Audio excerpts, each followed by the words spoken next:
નમસ્કાર વિદ્યાર્થી મિત્રો, કેપી ઇન્સ્ટિટ્યૂટમાં ધોરણ 12 ગણિત પ્રકરણ 5 સાતત્ય અને વિકલનીયતામાં આપ સર્વે વિદ્યાર્થી મિત્રોનું હાર્દિક સ્વાગત છે.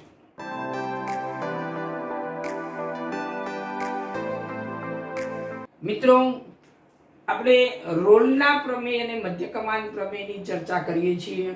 લાસ્ટ વિડિયોની અંદર આપણે રોલના પ્રમેયના બે પ્રશ્નો જોયા. આજે ત્રીજો પ્રશ્ન આપણે જોઈએ. ચાલો મિત્રો જોઈએ એક્ઝામ્પલ નંબર 3. આમાં રોલના પ્રમેયનો ઉપયોગ છે.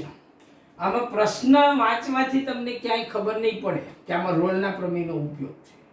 એ તો તમારી પાસે એવું નોલેજ હશે, તમે જાણતા હશો કે અહીંયા આ ટેકનિક યુઝ કરવાની છે, મતલબ કે અહીંયા રોલના પ્રમેયનો ઉપયોગ કરવાનો છે, જાણતા હશો તો તમારાથી આ પ્રશ્ન સોલ્વ થશે, નહીં તો સોલ્વ નહીં થાય. કારણ એક વિધેય સમૃદ્ધ અંતરાલ -5 to 5 અને લસાઅ પ્રદેશ R માં વિધેય વ્યાખ્યાયિત છે, બરાબર, પણ વિધેય અજ્ઞાત છે. કયું છે આમાં ક્યાંય આપણો ઉલ્લેખ નથી કર્યો, અનનોન ફંક્શન છે.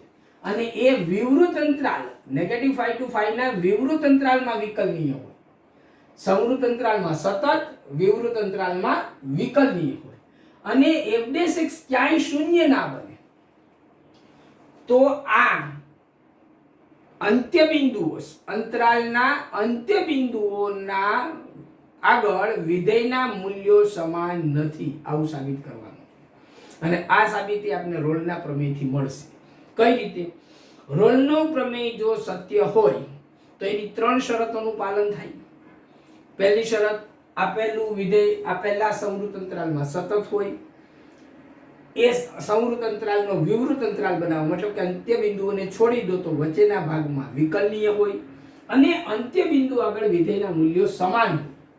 તો રોલનું પ્રમેય આપણને ગેરંટી આપે કે એવો કોઈક c આમની વચ્ચે મળે કે જેથી f' શૂન્ય થાય. અહીંયા આપણને એવું કીધું છે કે f' શૂન્ય નથી, મતલબ કે x ની કિંમત આમાંથી ગમે તે લઈએ, એટલે x ની કિંમત આપણે ફિક્સ કરીએ, c લઈએ તો c ની કિંમત આમાંથી ગમે ત્યાં લઈ પણ f' શૂન્ય નથી થવાનું. મતલબ કે રોલના પ્રમેયની અંદર ક્યાંક ગડબડી છે, 3 માંથી કોઈ એક શરત ખોટી છે. 2 ખોટી હોય, 3 બી ખોટી હોય, પણ એટલીસ્ટ એક શરતનું પાલન થતું નથી. તો કઈ શરતનું પાલન નથી થતું? તો કે ભાઈ સમૃદ્ધ અંતરાલમાં વિકલનીય આપ્યું છે, સતત નથી આપ્યું, પણ આપણે ખબર છે વિકલની વિધેય હંમેશા સતત હોય જ. એટલે વિકલનીય છે એટલે સતત તો છે જ, એટલે સતત વાળો કોન્સેપ્ટ, મતલબ કે શરતનું પાલન થાય. વિકલની વાળી શરતનું પાલન થાય. ત્રીજી શરતનું પાલન ન થતું હોય તો જ આવું બને કે f' ક્યાંય શૂન્ય નથી. બરાબર છે? જો આપણે એક આલેખાત્મક રીતે થોડી રજૂઆત સમજીએ, પછી દાખલાને ગણીએ. ચાલો અહીંયા હું આલેખ બનાવી દઉં. આ x અક્ષ અને આ y અક્ષ.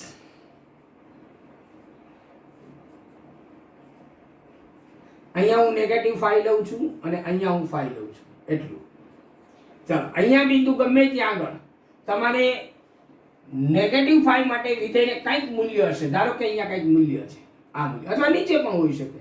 આ લાઈન તમારે ઊભી બનાવવાની, આ લાઈન 5 માંથી પસાર થતી, આ એક લાઈન તમારે અહીંયા બનાવવાની, આ, બરાબર, આ રીતે.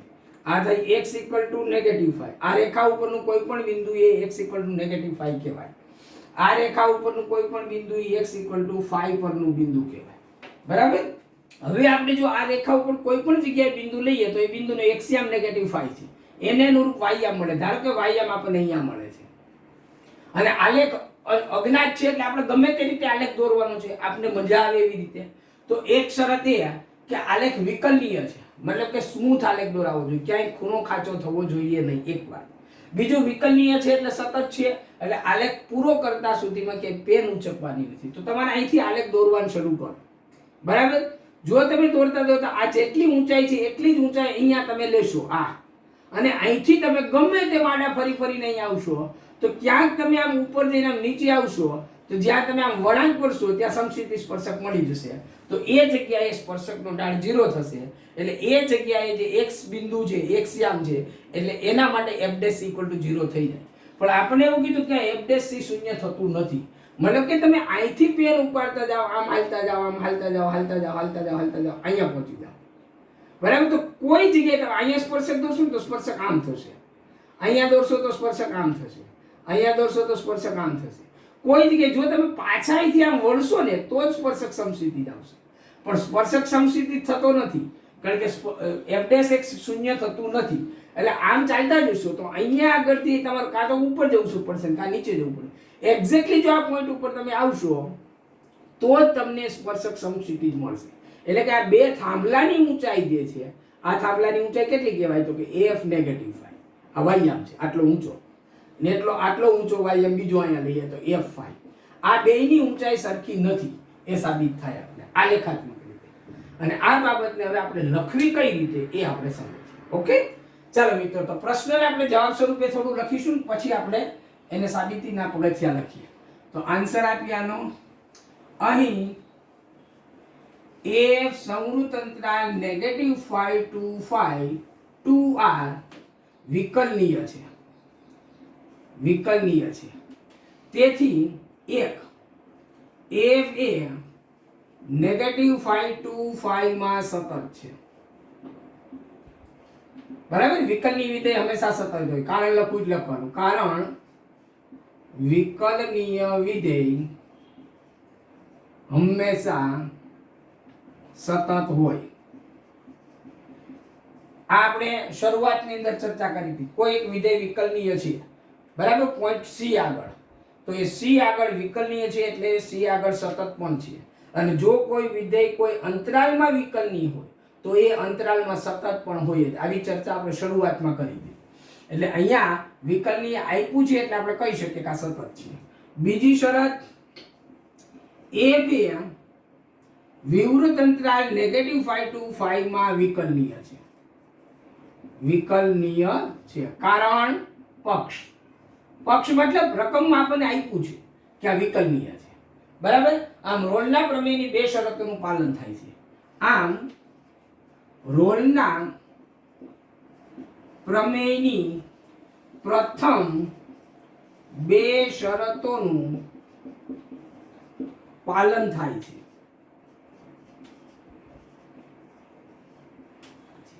હવે ત્રીજી શરત કે અંત્ય બિંદુ આગળ વિધેયના મૂલ્ય સમાન હોય તો રોલનું પ્રમેય આપણને ગેરંટી આપે કે કોઈક C આ વિવૃત અંતરાલમાં મળે કે જેથી f' = 0 થાય. પરંતુ પ્રત્યેક C belongs to -5 to 5 માટે f' ≠ 0 આપેલ છે. આ પક્ષમાં આવું આપણને આપેલું છે. અહીંયા મેં C લીધો છે, તમે x લેશો તો પણ એનો મતલબ એ જ થયો. બરાબર, અહીંયા x લેવું હોય તો બી લઈ શકાય, એમાં કંઈ વાંધો નથી. f' ક્યાંય શૂન્ય નથી, ક્યાંય શૂન્ય નથી મતલબ કે આમાં કોઈ પણ સંખ્યા માટે f' શૂન્ય નથી. બરાબર છે. તેથી આનો અર્થ એ થયો કે રોલના પ્રમેયની ત્રણ શરતો પૈકી ઓછામાં ઓછી એક શરતનું પાલન થતું નથી, એક શરતનું પાલન થતું નથી. બરાબર, ત્રણ શરતો છે, એમાંની કોઈ એક શક્ય છે બે શરતનું પાલન ન થાય, એટલા માટે મેં લખ્યું ઓછામાં ઓછું. ઓછામાં ઓછી એકનું પાલન ન થતું, બેનું પાલન ન થાય, ત્રણનું પાલન ન થાય, બની શકે એવું. તો ઓછામાં ઓછી એક શરતનું પાલન થતું નથી. પરંતુ પ્રથમ બે શરતનું તો પાલન થાય છે, મતલબ કે ત્રીજી શરતનું પાલન થતું નથી. પરંતુ પ્રથમ બે શરતોનું પાલન થાય છે. તેથી ત્રીજી શરતનું પાલન થતું નથી અને તેથી f-5 is not equal to f5 સાબિત થાય. આવું સાબિત થાય. ત્રીજી શરતની અંદર ઇક્વાલિટી હોવી જોઈએ, ઇક્વાલિટી નથી થતી એટલે નોટ ઇક્વલ ટુ સાબિત થઈ ગયું. અને આ રીતે આખો પ્રશ્ન ગણવાનો છે. ઓકે, ચાલો મિત્રો, તો ચોથા પ્રશ્નમાં આપણે મધ્યકમાન પ્રમેય ચકાસવાનું છે. ઓકે, આપણે આપ્યું છે a = 1 b = 4 એટલે સમૃદ્ધ અંતરાલ 1 to 4 બનશે અને એના ઉપર આ દ્વિઘાત વિધેય fx = x² - 4x - 3 નો મધ્યકમાન પ્રમેય ચકાસવાનું છે. એટલે મધ્યકમાન પ્રમેય શું બનશે ખબર છે આપણને. આ દ્વિઘાત વક્ર છે એટલે પરવલય બનશે અને પરવલયની અંદર કોઈ એક એવી જીવા આપણને મળશે. એ જીવાને સમાંતર સ્પર્શક આપણને મળે છે કે નહીં આપણે જોવાનું છે. ઓકે, તો પહેલા આનો આલેખ આપણે જોઈએ. ચાલો મિત્રો, તો આપણે આલેખ ઉપર થોડીક રજૂઆત જોઈએ પ્રશ્નની. અહીં આપણને દ્વિઘાત વિધેય આપ્યું છે. એ દ્વિઘાત વિધેય પરવલય છે. એ આ રીતે પરવલય બને છે. આજે મેં બ્લુ કલર થી બનાવ્યો છે તે કઈ રીતે બને એ આપણે લાસ્ટ એક પહેલા દાખલામાં પણ જોયું હતું. ફરીથી અહીં જોઈ લઈએ. આને હું y નામ આપી દઉં તો y = x² - 4x - 3. આ પહેલા બે પદની પુનર્પદાવલી બનાવું તો x - 2 નો વર્ગ અને સાદુરૂપ આપું x નો વર્ગ 2 × 4x વત્તા 4 આવ્યા પણ મારે જોઈએ -3 એટલે હું અહીં -7 કરીશ એટલે 4 - 7 એટલે -3 થઈ ગયા. હવે આ -7 આ બાજુ લઈ જાઓ તો x - 2 નો વર્ગ = y + 7 એટલે કે આમાંથી h બિંદુ બન્યું 2 અને k બન્યું -7 એટલે 2 - 7 બિંદુ આપણું વર્ટેક્સ એટલે કે પરવલયનું શીર્ષ બિંદુ છે, શિરોબિંદુ છે. અને આ શિરોબિંદુથી આપણે પરવલય અહીંથી આ બાજુ લઈ જઈએ ને અહીંથી આ બાજુ લઈ જઈએ, બરાબર? તો આપણને પરવલય વક્ર છે એ મળી ગયો. હવે વક્ર આપણે ક્યાં જોવાનો છે તો a = 1 અને b = 4. તો 1 થી 4 ના સમૃદ્ધ અંતરાલમાં જોવાનું છે. એટલે x બરાબર હું અહીંયા 1 લઉં ત્યારે આ બ્લેક કલરની લાઈન મેં લીધી છે આ 1 4 1 અને આને અનુરૂપ આનો કંઈક વાયામ છે. એ વાયામ છે f1 છે, બરાબર? અને આ 4 ને અનુરૂપ એનો વાયામ છે f4 આપણે કહીએ આ. તો હવે આટલા ભાગમાંથી અહીંથી 1 થી આ નીચે આમ મારો હાથ ચાલે છે એમ તમે વક્ર ઉપર ચાલતા જાઓ પરવલય ઉપર તો તમે જોઈ શકો છો કે પરવલય 1 થી 4 માં સતત વક્ર છે. પેન ઊંચકવાની જરૂર પડતી નથી. એક વાત. બીજું, પરવલયમાં કે ખૂણો ખાચો નથી પડતો એટલે વિકલનીય પણ છે અને બે શરતોનું પાલન થાય છે. મધ્યકમાન પ્રમેયમાં બે જ શરત છે. ત્રીજી, અંત્ય બિંદુઓએ વાયામ સરખા હોય એવી શરત નથી, બરાબર છે? એટલે બે જ શરત જોવાની. તો આ જે અંત્ય બિંદુઓને જોડતો રેખાખંડ બને એનો જે ઢાળ બને એ ઢાળ ને સમાંતર સ્પર્શક મળે જ. આ સમાંતર સ્પર્શક અહીંયા કોઈક c બિંદુ છે CFC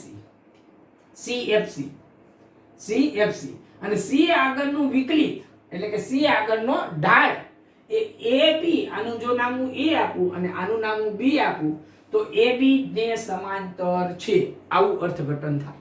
ઓકે, અને હવે આ c ની કિંમત કેટલી છે એ આપણે શોધી કાઢીએ, બરાબર? અને પ્રશ્નને જવાબ સ્વરૂપે લખતા રહે. હા, બીજી એક ખાસ વાત, પરીક્ષામાં તમારે આવી આકૃતિ દોરવાની જરૂર નથી. આ તો કન્સેપ્ટ બરાબર ક્લિયર થાય એટલા માટે મેં આકૃતિ દોરીને બતાવી છે. તમારે પરીક્ષાની અંદર વર્ણનાત્મક રીતે દાખલો ગણીને આપવાનો છે. ઓકે, તો ચાલો મિત્રો, તો આન્સર આપી આપણે પ્રશ્નને જવાબ સ્વરૂપે લખીએ. અહીં વિધેય fx = x² - 4x - 3 x belongs to AB. AB = કયો અંતરાલ છે તો કે a = 1 એટલે અહીં મૂકીએ 1, b = 4 એટલે અહીં મૂકીએ 4 આપેલ છે, બરાબર છે?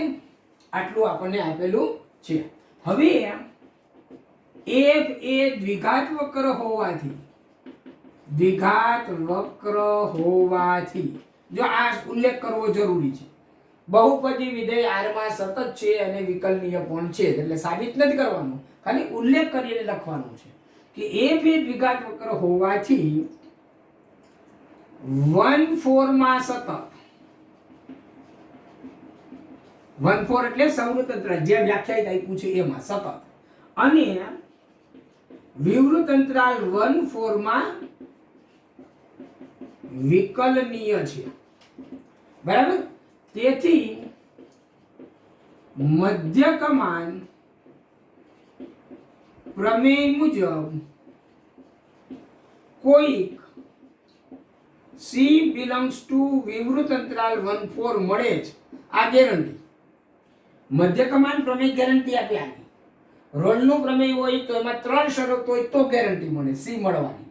અહીંયા 2 શરતનું પાલન થાય છે, સતત છે અને વિકલની છે, એટલે સી આ અંતરાલમાં મળવાની ગેરંટી મળે જ કે જેથી સી આગળના સ્પર્શકનો ઢાળ f' ઇક્વલ ટુ 1 અને 4 બિંદુઓને જે જીવા બનશે, અંત્ય બિંદુઓને જોડતો રેખાખંડ જે જીવા બનાવશે એ જીવાને સમાંતર હશે. એટલે આનો ઢાળ અને આ સ્પર્શકનો ઢાળ બે સરખા છે.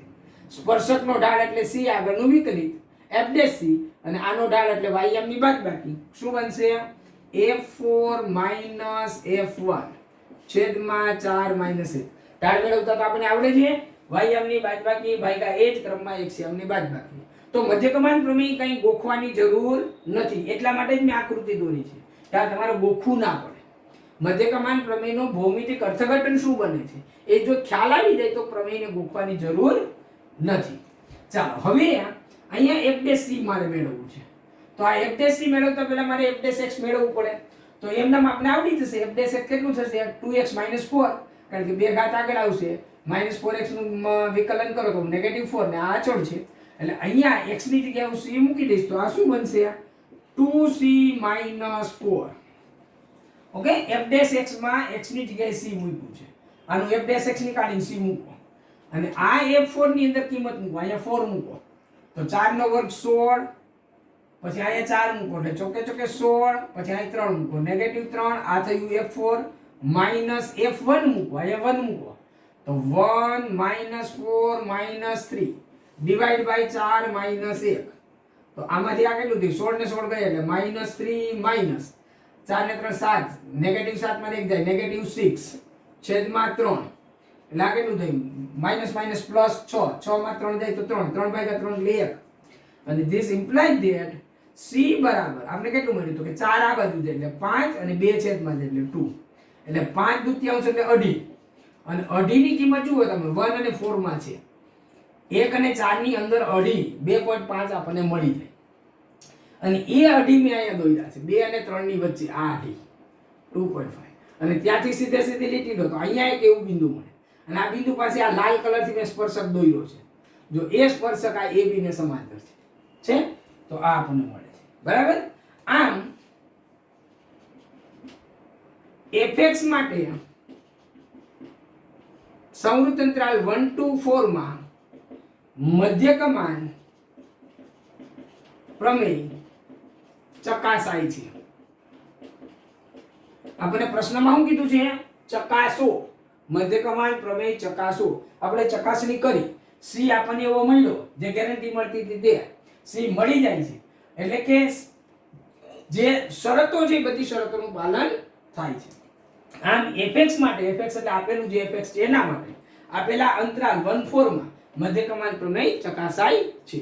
અને આ રીતે આખો પ્રશ્ન પૂરો થાય. ઓકે, ચાલો મિત્રો તો જોઈએ એક્ઝામ્પલ નંબર 5. હમણાં આપણે 4 એક્ઝામ્પલ ગણ્યો એના જેવો છે સેમ. a બરાબર 1 b બરાબર 3 એટલે 1 3 નો સંવૃત અંતરાલ થશે. એના પર વિધેય અહીંયા ક્યુબિક ફંક્શન આપ્યું છે. બરાબર? હવે એનો આલેખ તમારે દોરવાની જરૂર નથી, આગળનો મેં આલેખ સમજાવ્યો, તમે કન્સેપ્ટ સમજી ગયા છો. એટલે આપણે સીધું જ મધ્યકમાન પ્રમેયનો અહીંયા ઉપયોગ કરીશું. ઓકે, તો જવાબ તરીકે લખીએ આપણે અહીંયા આન્સર. અહીં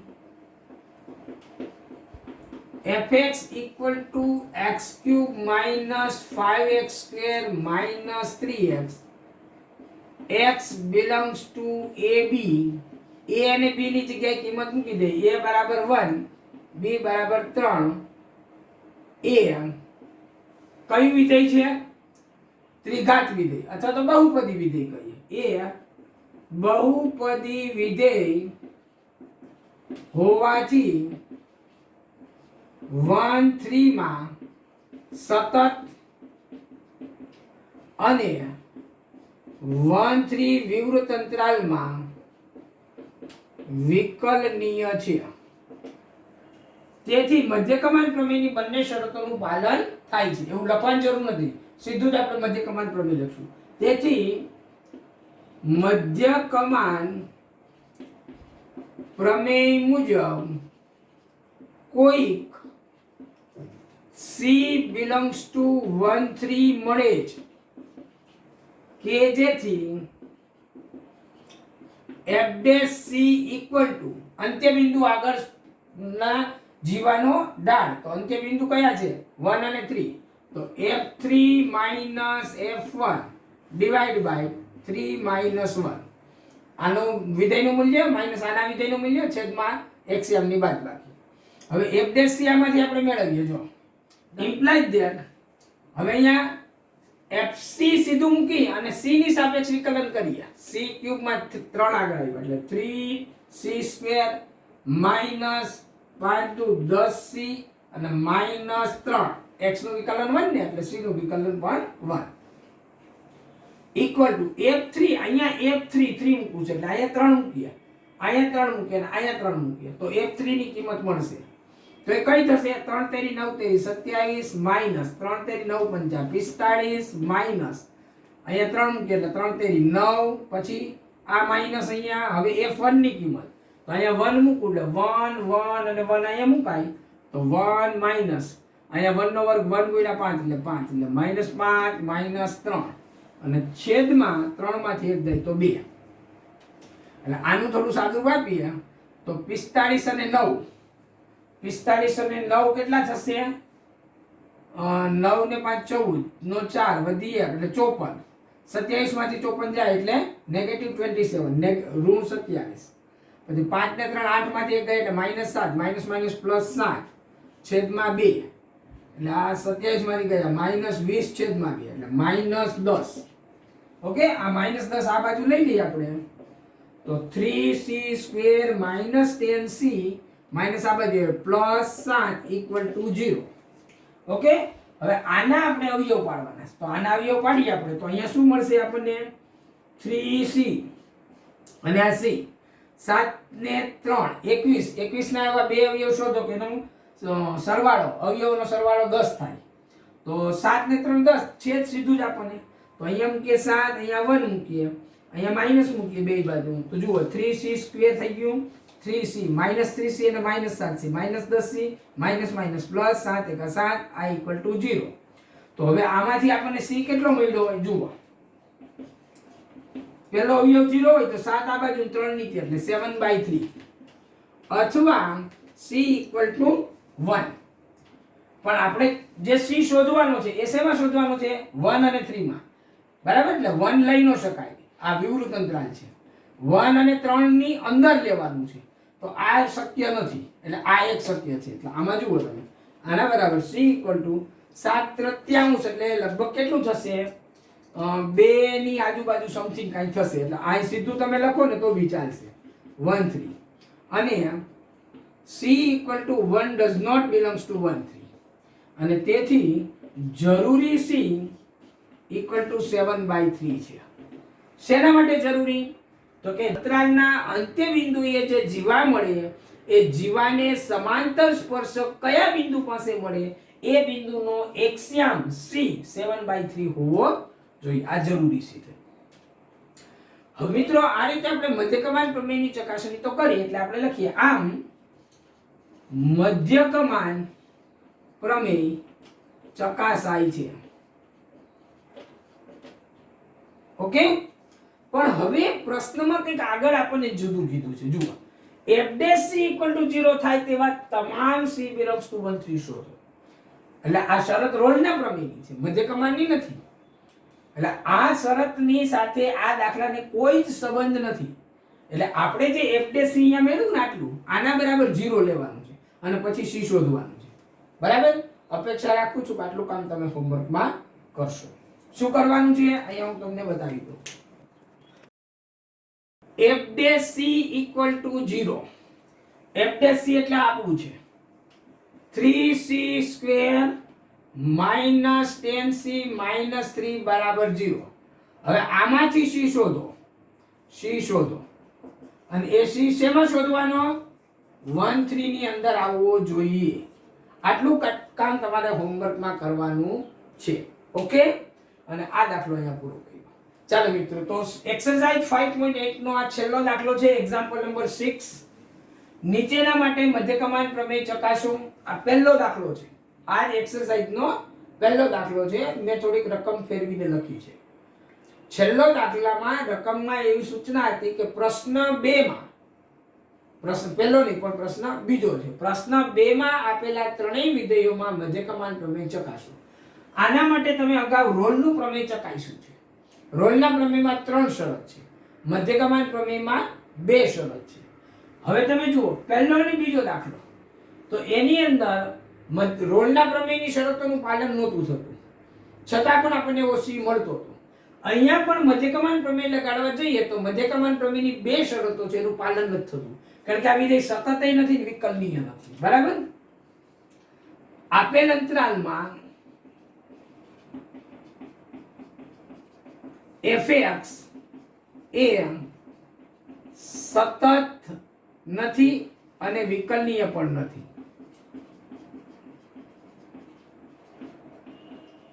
તેથી મધ્યકમાન પ્રમેય લગાડી શકાય નહીં. તેથી મધ્યકમાન પ્રમેય લગાડી શકાય નહીં. બસ આટલું જ તમારે લખવાનું છે. કઈ જગ્યાએ અસતત છે એ આગળ તમે જ્યારે દાખલો ગણ્યો તો એ રીતે તમારે લખવાનું. અને આમાં મધ્યકમાન પ્રમેય લગાડી શકાતું નથી. ચાલો મિત્રો, તો આ ત્રીજો પ્રશ્ન છે એ જરાક સમજવા જેવો છે. અને ત્રીજો પ્રશ્ન છે એ દ્વિઘાત વક્ર છે. અને આ પ્રશ્નનો આલેખ મેં એ જે તે પ્રશ્ન વખતે આપણે ભણ્યા હતા પ્રશ્ન 2 માં ત્યારે મેં દોરીને બતાવ્યો હતો. એ જ આલેખનો ઉપયોગ કરવાનો છે. બરાબર? અને અહીંયા આગળ આપણને મધ્યકમાન પ્રમેય મળશે, કારણ કે દ્વિઘાત વક્ર છે એ આપેલા અંતરાલમાં સતત અને વિકલનીય છે, એટલે મધ્યકમાન પ્રમેયની શરતોનું પાલન કરે છે. તેથી મધ્યકમાન પ્રમેય લગાડી શકાય. અને આપણને કોઈક c belongs to વિવૃત અંતરાલ 1 2 મળશે કે જેથી f' અંતરાલના અંત્ય બિંદુઓ ને જોડતો જે રેખાખંડ છે એ રેખાખંડનો જેટલો ઢાળ થાય એટલો જ કોઈક c બિંદુ આગળના સ્પર્શકનો ઢાળ થાય.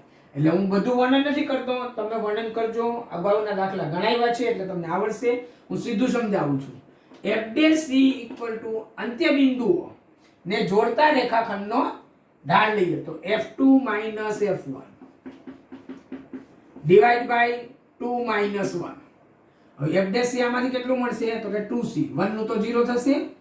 f2 અહીંયા મૂક્યા, f2 તો 2 નો વર્ગ 4 - 1 માઈનસ f1 મૂકીએ આપણે 1 તો 1 - 1 ડિવાઇડ બાય 2 - 1 એટલે 1 તો 4 - 1 એટલે 3 1 - 1 એટલે 0 છેદમાં 1 એટલે આ કેટલું થયું 3. અને તેથી c બરાબર કેટલું થયું 3/2. 3/2 એટલે 1.5. બરાબર? અને 1.5 આની અંદર છે, જુઓ belongs to 1 to 2 છે. એટલે કે મધ્યકમાન પ્રમેય આના માટે લગાડી શકાય છે, ઉપરના બે માટે લગાડી શકાતું નથી. અને આ સાથે મિત્રો એક્સરસાઇઝ 5.8 મેં અહીંયા લખ્યું નથી, દર વખતે લખું છું પણ આ વખતે નથી લખ્યું, પણ તમે એ કન્ટિન્યુઅસ છે પીરિયડ લેક્ચર 24 બરાબર, એટલે સમજી શકો છો. આ રીતે આ એક્સરસાઇઝના બધા પ્રશ્નો આપણે પૂરા કર્યા છે. અપેક્ષા રાખું છું મિત્રો આ કન્ટેન્ટ તમને બરાબર સમજાયું હશે, મજા આવી હશે. ગમ્યું હોય તો ચોક્કસ લાઈક કરજો, તમારા સાથી મિત્રોને શેર કરજો, સબસ્ક્રાઇબ કરજો અને બેલ આઇકન દબાવજો જો તમે આ ચેનલમાં પહેલી વખત હોય તો. સાથે સાથે આ વિડીયોની નીચે ડિસ્ક્રિપ્શનમાં ટેલિગ્રામ ગ્રુપની લિંક આપેલી છે, એ લિંક દ્વારા પણ ગ્રુપમાં જોડાઈ જજો જો ન જોડાયા હોય તો, જેથી કરીને અહીંયા જે કંઈ પણ વર્ક થઈ રહ્યું છે એની PDF ફાઇલ પણ તમે અવેલેબલ કરી શકો અને તમારા કોઈ પ્રશ્ન હોય તો તમે પ્રશ્ન પણ પૂછી શકો. બસ આટલી જ અપેક્ષા સાથે વિરામ લઈએ. ખૂબ ખૂબ આભાર. ધન્યવાદ.